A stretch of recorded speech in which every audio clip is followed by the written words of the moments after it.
Hello and welcome to Court Corner. I am Ashmit Kumar.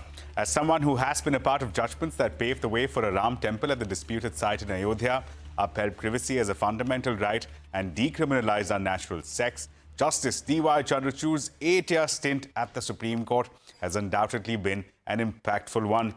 During his last 2 years as the Chief Justice, the longest tenure in the last 12 years, Justice Chandrachud sat on benches that passed a number of landmark judgments.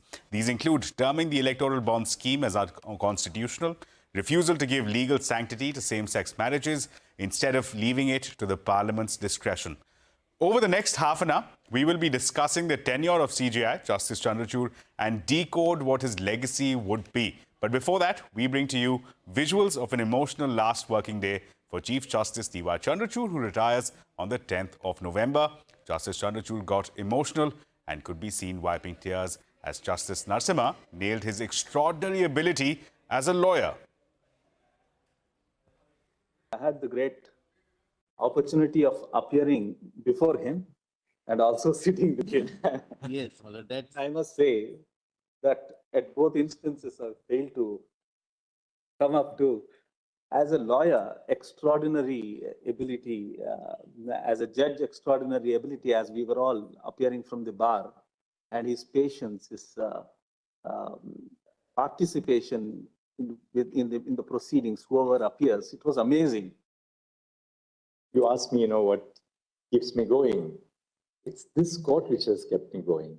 Because there's not a single day when you feel that you have not learned something, that you have not had an opportunity to serve society. And there's no greater feeling for a judge than to be able to serve those in need. If I ever hurt any one of you, I would like to just say Michami Dukadam. Please forgive me for something which I didn't intend to ever say or do. Well, to take this discussion ahead, I'm now joined by Anuradha Dutt, Managing Partner, DMD Advocates, Alok Prasanna, Co-founder, Vidhi Center for Legal Policy, and Sherbir Panag, Founder and Managing Partner at Panag Babu. Thank you so much for joining us, being a part of this discussion. Ms. Dutt, let me come to you. You have the unique distinction of being one of the few lawyers who've argued before him in the Bombay High Court when he used to sit in court number 40, also having argued before him in the top court in his capacity as the Chief Justice of India. I remember reporting out of the Bombay High Court in his very early days. There was already conversation in hushed tones in the corridors of the Bombay High Court with people saying that this man is sure to make it to the highest office of the Indian judiciary. Now, when you look back, now when he comes to an end of his judicial career, do you think he's fulfilled that promise? Or do you think he's left something on the table that he could have perhaps done more? And bear in mind that expectations were exceedingly high, higher than most other judges. So I would say to you that there are two sides to him when he was Chief Justice. One is the judicial side and one is the administrative side. Now, as far as the administrative side is concerned, I think he's done tremendously well. And not only making things more accessible in the registry, etc., making matters to be listed far more easy than before, but I think his greatest contribution has been making VC compulsory, where after 22 judges started to put it off, and he forced every court to go in for VC, because I think younger lawyers, particularly women lawyers who marry, have young children, they're not able to come to court because of the children at home. I've seen over the last 2 years, a lot of young women lawyers who were not seen before, Sure, arguing, not just appearing, but arguing in court. So I think that in the administrative side is his greatest contribution. As far as judicial side is concerned, I think he's one of the most, intellectually one of the best judges we've had in Supreme Court recently. He's done a lot for women rights. The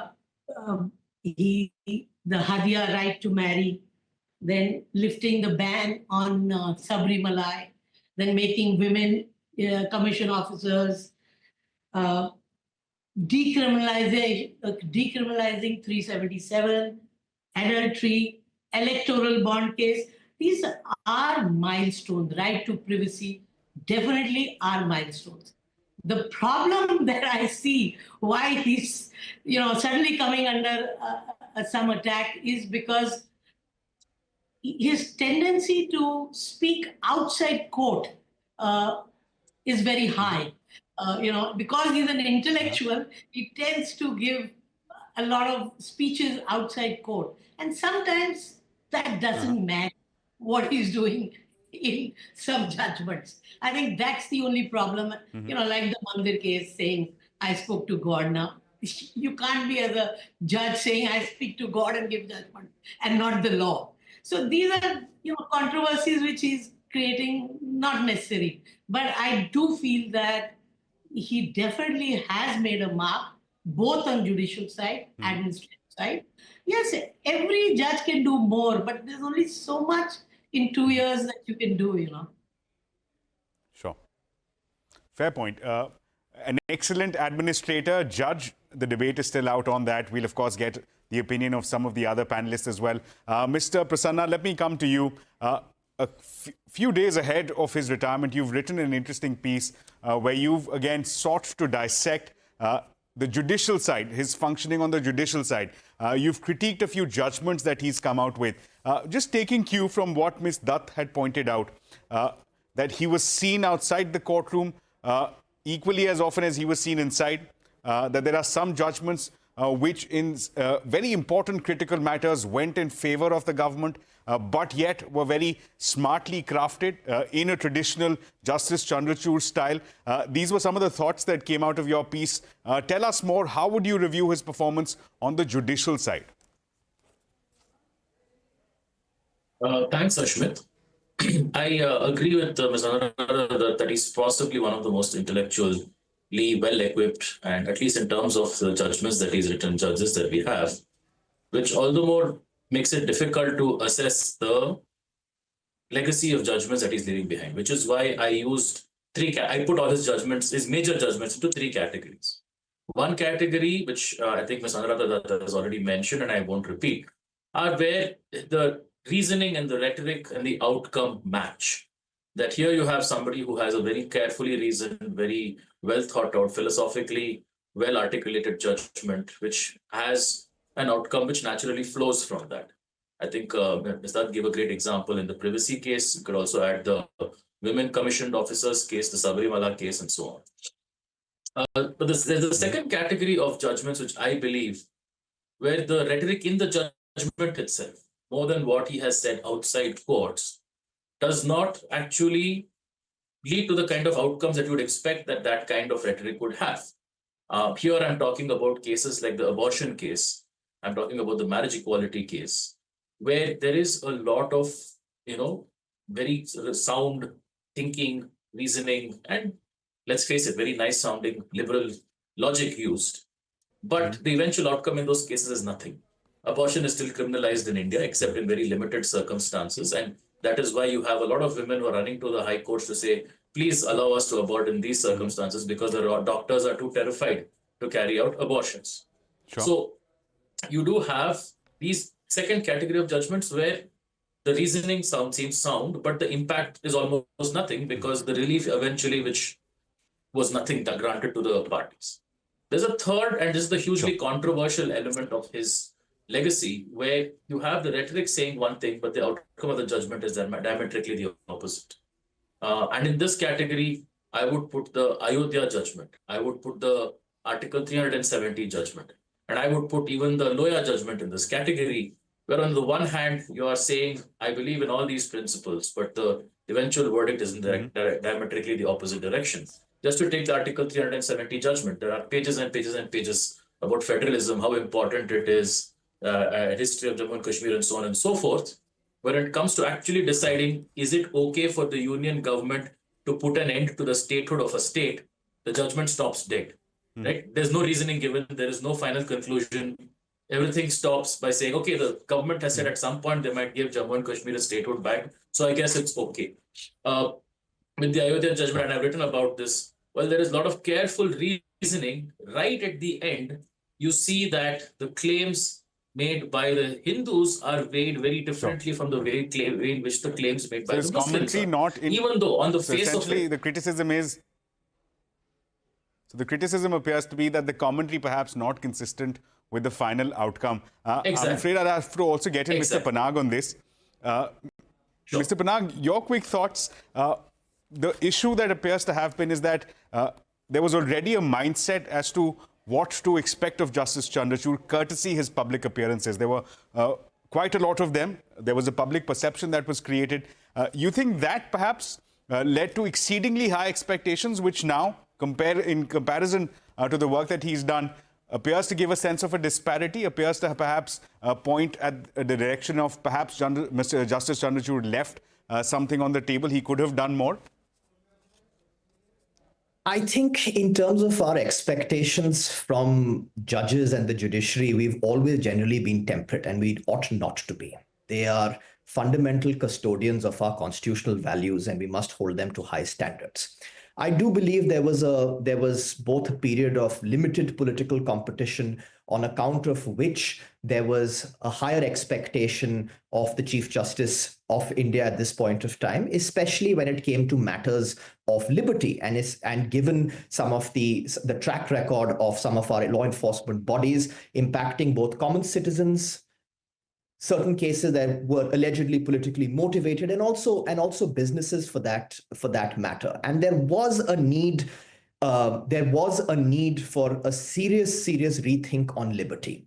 And while I'll completely endorse what Ms. Dutt said and what Mr. Prasanna said in terms of that Justice Chandrachud is one of the tallest intellectuals we've had, both as a jurist, as a lawyer, and as a judge. On the administrative side, also, I would agree that I think he's left behind a significant legacy that will hold the test of time. Save and except one administrative matter that I am going to pick bones with, which is what his conduct as the master of the roster. And sometime back, when we had judges do a press conference, we spoke, there was significant commentary about that. But today we have judges being sources to news reports. Even on several occasions, judicial propriety has been called into question. For example, very recently we had a landmark judgment which has probably pushed personal property rights the furthest in the last few years. But then you have a propriety question about certain paragraphs not finding their way in, remarks about a former judge of the court, and a challenge therein. So I do believe that these elements are also need to be considered when we look at his administrative legacy. But what I'm going to conclude with, and to come back to the point of expectations, there was a fundamental expectation that habeas corpus, that matters of liberty, would, when they fall before the highest court of the land, be treated fairly, be treated expeditiously, and a manner that was consistent with our law. Justice Chandrachud's defining legacy is going to be that statements made to universities, in lectures, made to the press in interviews where he would not be cross-questioned, versus his own track record on liberty in the court, are entirely divergent to each other, both on the judicial side and on the master of the roster side. Right, Mr. Panag, it's an interesting conversation, and this debate will continue on the other side of this short break on the legacy that Justice Chandrachud, India's 50th Chief Justice, has left behind.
Welcome back. We're in conversation with a panel of experts. We're discussing and decoding the legacy that India's 50th Chief Justice, Justice Chandrachud, leaves behind. I'm joined on this panel by Ms. Anuradha Dutt. She's the managing partner at Dutt.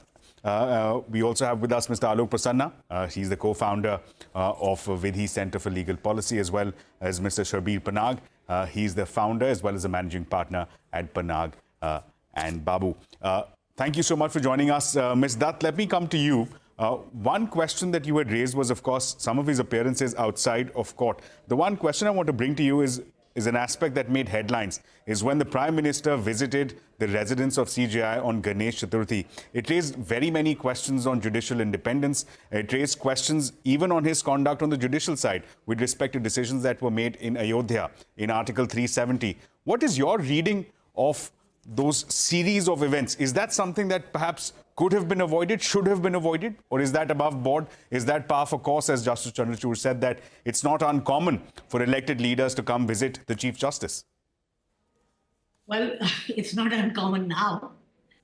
But I would say, the point is not only what appears, but what is the perception that is being projected. Now, if the Prime Minister is going to go to the Chief Justice's house, otherwise there's no issue if there was some meeting. But for a prayer meeting where there are only two of them, the perception that is being sent out is that there's more than ordinary proximity.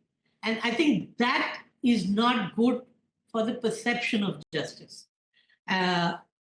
Justice not only should be done, but also must be seen to be done. On the judgments, yes, I do agree that some of them are very political. 370, I totally agree with the panelist that, you can't say, oh, government will make Kashmir a state. If you are dealing with it, you should have gone the whole hog and said, okay, make it a state by this time.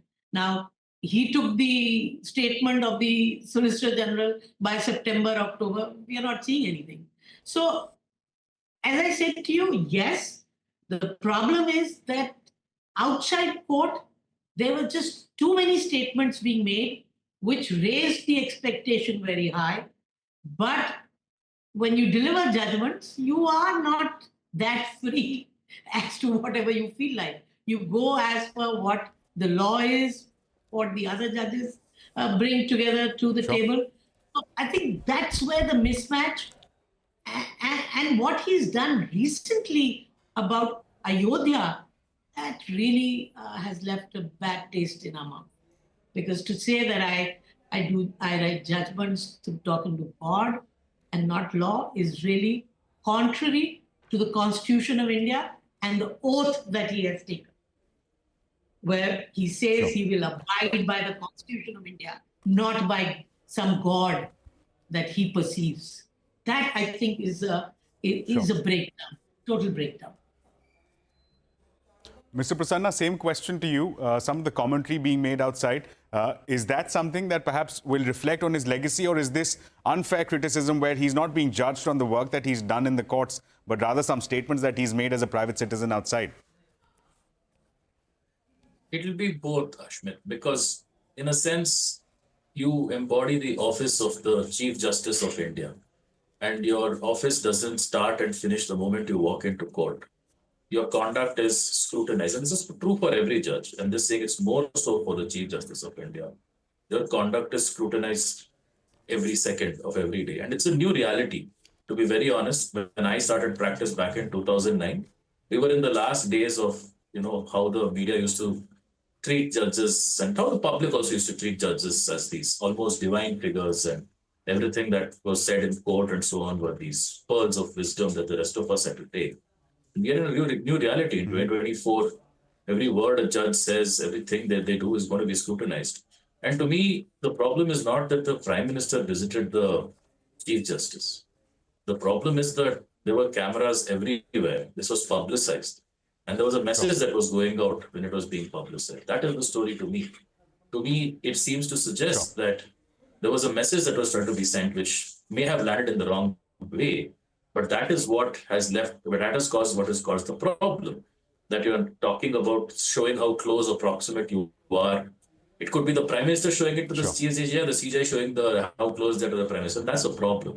And again, the judiciary is an institution whose credibility rests entirely on perception. Entirely. Right. And so leaving you a bad cannot taste say, oh, it's in just the a mouth perception there. problem, because that's all there is. Yeah, exactly. Right. So in that sense, I think leaving a bad this taste is in the something mouth which was, is as the Mr. sense Anuradha Dutt get. has already said. Sure. Yes. So that's the sense coming in from our panelists. We're running out of time, Mr. Panag. I'll come to you for a few final thoughts. All the aspects that we've discussed, some of the work that he's done on the administrative side, what he's done with virtual hearings, some of his own self-discipline.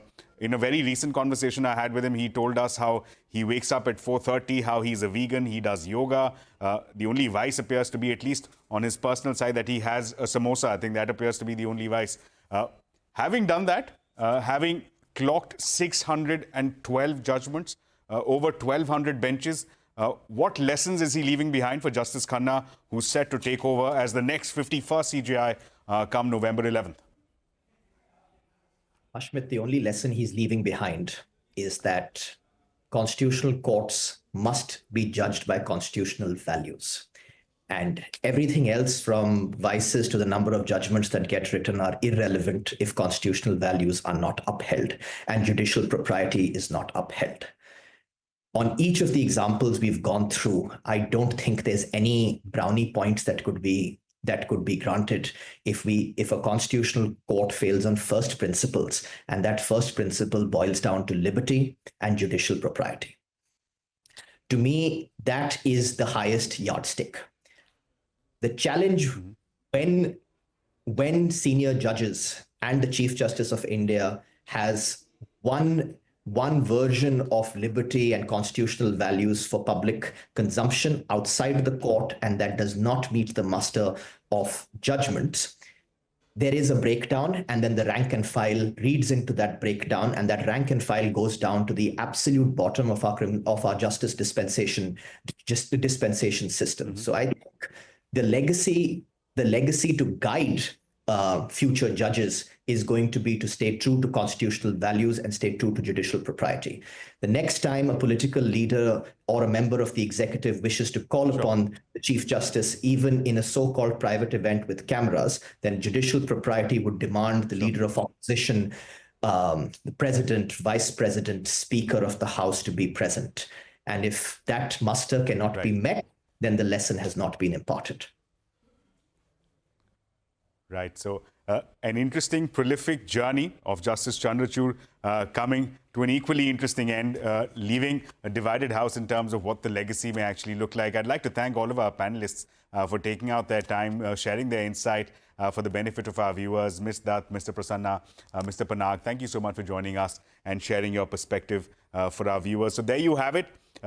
The journey of Justice Chandrachud comes to an end. Well, not technically today. It comes to an end on November 10th. But that's on Sunday, given the fact that today is the last working day is when Justice Chandrachud draws curtains on his role as the CJI, as the 50th CJI at the Apex Court. Again, raising a lot of questions as to what his journey over the last 8 years in the top court will look like in the public eye, in the public perception. But that's unfortunately all the time that we have. For more news and updates, keep watching CNBC TV 18.